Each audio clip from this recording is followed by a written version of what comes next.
Assalamualaikum warahmatullahi wabarakatuh. Hari ini pelajaran matematika tentang statistika. Kita akan membahas 3 materi. Yang pertama mengumpulkan data, yang kedua membaca data, dan yang ketiga menyajikan data dalam diagram batang. Yang pertama mengumpulkan data. Data adalah keterangan yang benar dan nyata yang dapat dijadikan dasar kajian. Mengumpulkan data dapat dilakukan dengan mencatat langsung atau menggunakan lembar isian. Sebagai contoh, Nindya kelas 4 SD, dia sedang mendata nilai ulangannya. Nah, hasil datanya itu seperti ini, misalnya nomor 1, matematika nilainya 7, bahasa Indonesia 6, IPA 9, IPS 5, PKN 8. Nah, itu namanya data. Yang kedua, membaca data. Data itu ada 3 bentuknya. 1, diagram batang. Yang kedua, diagram garis. Yang ketiga, diagram lingkaran.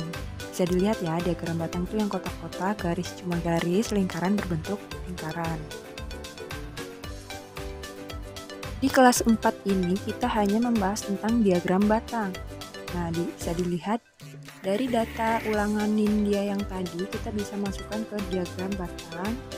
Lihat ya, jadi ada nilai matematika, bahasa Indonesia, IPA, IPS, PKN, semuanya sesuai dengan data dari nilainya Nindya. Misalnya matematika nilainya 7, berarti tingginya 7, bahasa Indonesia nilainya 6, tingginya 6, IPA nilainya 9, tingginya 9, IPS nilainya 5, tingginya 5, dan seterusnya.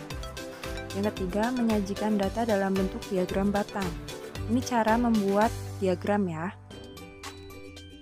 Contohnya, ibu pulang dari belanja kebutuhan rumah, membeli beras 5 kg, gula 2 kg, tepung 4 kg, dan telur 2 kg. Kita masukkan ke dalam tabel beras 5 kg, gula 2 kg, tepung 4 kg, dan telur 2 kg. Bisa dilihat ya. Selanjutnya kita akan buat diagram batangnya. Jadi dari nama-nama barang dan beratnya kita bikin garis lurus ke atas dan ke samping seperti huruf L. Ya, bisa dilihat di videonya itu. Setelah kita bikin garis ke atas dan ke samping seperti huruf L, kita beri seperti titik-titik dengan jarak yang sama. Misalnya jarak 1 cm, ya semuanya 1 cm ya.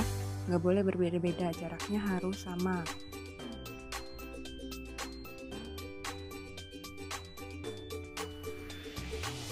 Setelah selesai membuat garisnya, kita tulis karena di situ paling tinggi 5, jadi kita tulis dari 1 sampai 5.